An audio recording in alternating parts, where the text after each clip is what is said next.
Bosch Thermadore dishwasher. Again, fairly simple. This little guy rides in here, right? And that just kind of acts as a temporary brace until you set the panel. So you set your 1/8 inch block and you measure down to that real quick.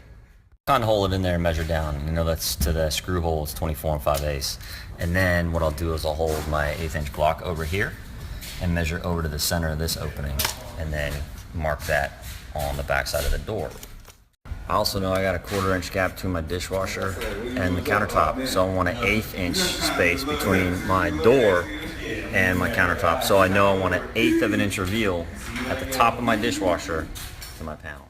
So those brackets, you pre-drill them and then screw them to the back of the panel, and they should, see how it slides right in there. Now the panel's sort of it's just sitting there.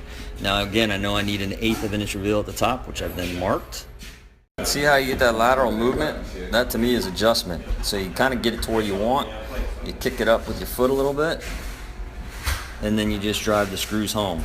And then once you do, you'll have horizontal and a little bit of vertical adjustment as well. So this is what I mean by adjustment. You see that black, my pencil line?